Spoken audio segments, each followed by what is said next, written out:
Hello, and Helen is in the studio with me this morning, and you're going to tell us all about it, aren't you, Helen? So, without any more ado, just tell us who you are, what you do, and where you do it. Okay, well, it's lovely to be here. So, I'm Helen Powell. In my day job, I'm a pensions lawyer, but I was just saying to Roma, you'd be very happy to know that we're not going to be spending this morning talking about pensions. We're going to talk about Stoke Lodge instead, and there's sometimes a bit of confusion about Stoke Lodge. So there is an area of Bristol called Stoke Lodge up near Patchway. We're not talking about that, we're talking about Stoke Lodge House. And the grounds around it, which are over in Stoke Bishop, so on the way between the Downs and Sea Mills, you go down Shirehampton Road, and that's where the house is. Yes, and the thing that has particularly brought you there is a bit of a cause, isn't it? Close to your heart. It is. So I am part of a community group called We Love Stoke Lodge, which has around 1,600 members. And the particular thing that has brought us together is that in early 2019, some people may already be aware that a fence was put up around the parkland at Stoke Lodge. And our aim is to get that fence down and to restore public access to the parkland, as it always has been for the last 70 years or so. Yeah, and of course it's much more than that, isn't it? Because Stoke Lodge, now any of you listeners that have looked at the Facebook page for today, for this programme, will see a picture of Stoke Lodge.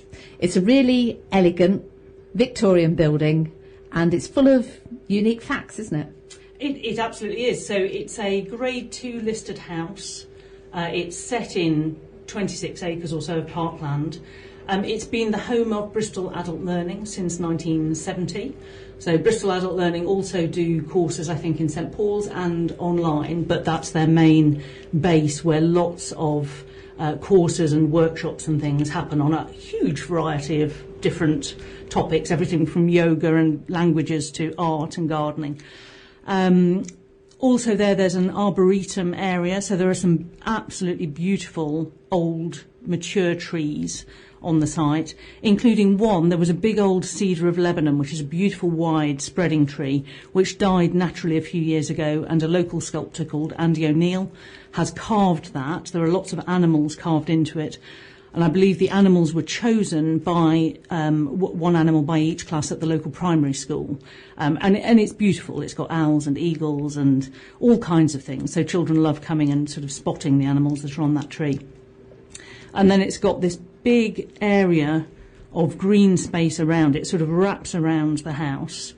Part of it, there's a children's play area in one corner, and some nice equipment that was added there in around 2016. But the rest of it is laid out as playing fields, quite funny playing fields in that there are two massive trees right in the middle of the playing fields, which is a little bit unusual, and the pitches have to be laid around them. And as I mentioned, that has now been fenced off. So Cottam School has a lease to use the fields for its PE lessons. And in 2019, it put up a fence which keeps the community out, essentially. And the problem with that is that Cottam's lease is explicitly subject to community use. And so that has been somewhat controversial, and that's where we came in, as We Love Stoke Lodge. Yes, we occasionally see dog walkers scuttling round the edge. Yes. There's a small pathway round the edge, isn't there? There is, and in places it's very narrow, and because everybody's in those walkways, as soon as you get a bit of rain, they become mudslides, and actually it gets quite dangerous. Yeah. Which is, although it's, it has its sort of comic side when you're slithering around in the mud a bit, but actually it is dangerous for people, and anybody with any kind of mobility issue or visual disability or anything like that find it really inaccessible. And so because you can't get across the mudslide to the green space, you are completely excluded from getting into the field. Yeah. So that is a big issue and a serious one. Yeah. Well, I'm amazed at the number of people who claim not to know where Stoke Lodge is, but actually it's tucked down at the bottom of Parry's Lane, isn't it? Down the bottom of the hill. It's a really beautiful building, but it was... Well, tell us a bit about its history.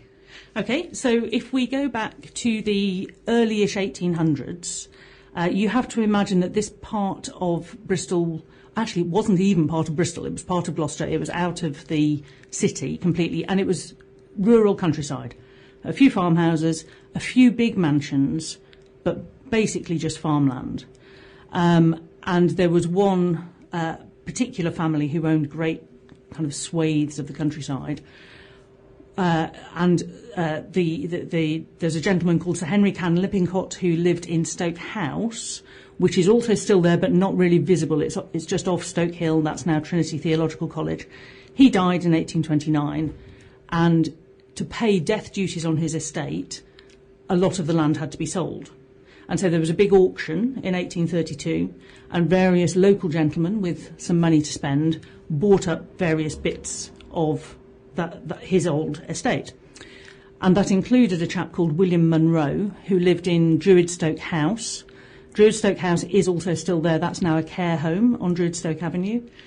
And he bought up the fields and the house that he then developed that became Stoke Lodge. So that's where the story begins. That's where the story begins. Mm-hmm. One of the terrific things about going through this process of trying to get this fence back down has been the way that the community has come together, and that we stand together in all our great variety, people of, all shapes and sizes, all stages of life, all kinds of needs and abilities, and we stand together as a community. Helen, tell us a bit more about the history, because there's plenty of land around Stoke Lodge from an estate. Yep. Then what happened? It was all sold in 1832? Yes, but so the person who built Stoke Lodge as we see it today started in about 1834, and it's not clear he ever lived in the house, but he built it, and it was first sold to a family called the Bowman family in 1840.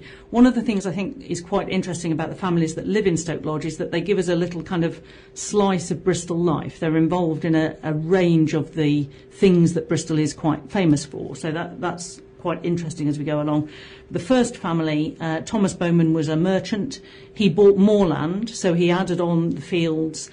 And actually Stoke Lodge in those days was much more extensive than it is now. So it reached right down to the Trim, to the river, and there was some sort of farmland at the bottom end of that.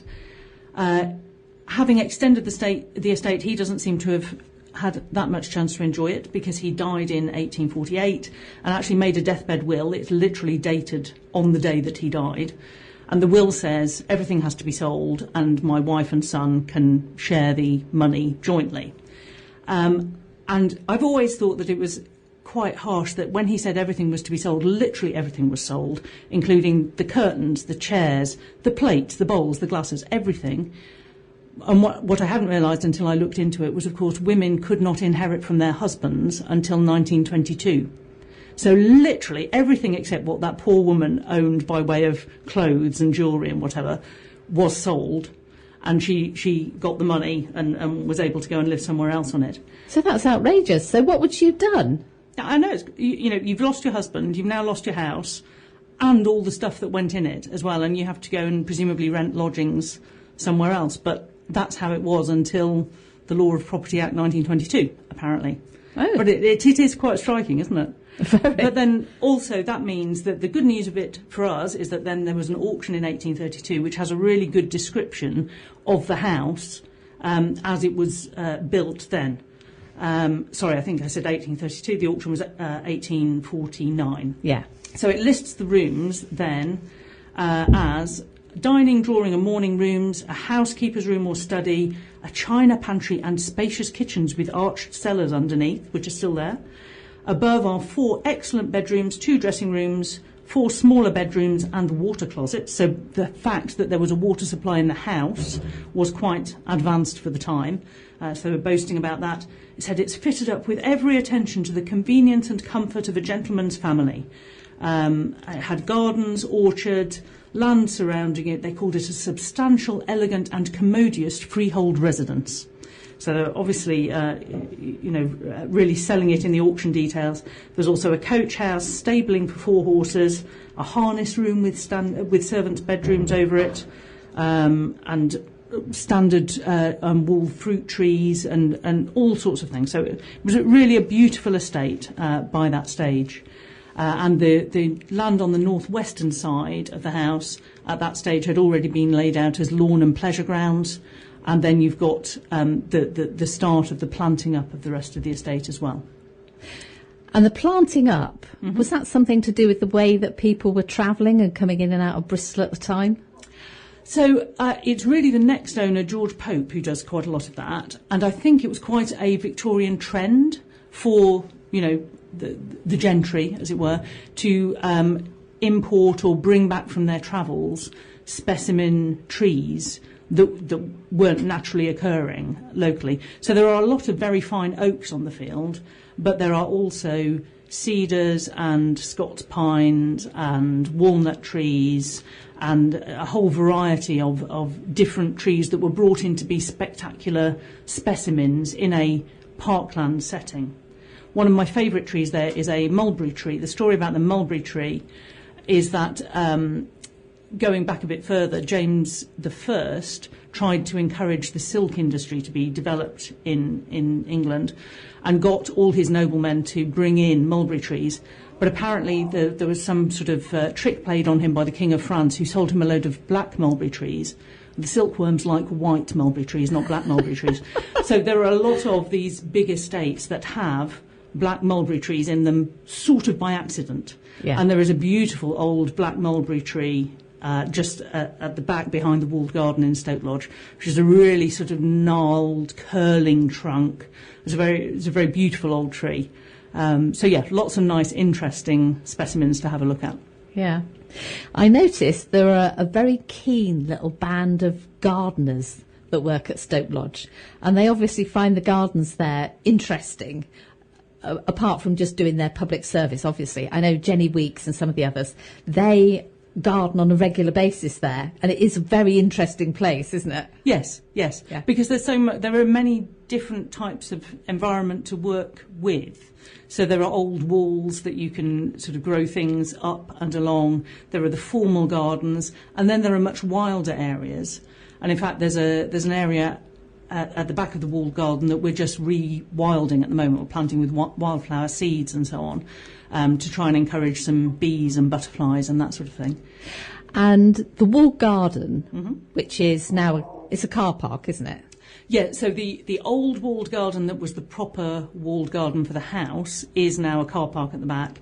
But there is another garden, sometimes it's called the secret garden, that you can see as you look at the house. It's just on the right, and that has been made into a sort of quieter area, particularly thinking it's a sensory garden more, so particularly for families or children who need a slightly quieter space to be and just enjoy the smells and the peace in there.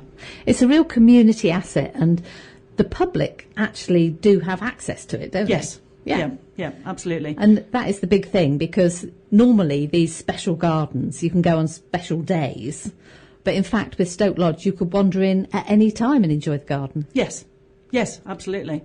And that is also true of the Arboretum, and obviously before the fence went up was true of the whole space. Before the fence went up. So it was a lovely place for teens, for example, to go, and be a bit independent in a way, but also still a very safe place to be in. Yeah. And there are, many families around who, they taught their children to do forward rolls and ride a bike and fly a kite and all of those good things on that space. And now their children are teaching their grandchildren the same things, but the fence gets in the way. Yeah.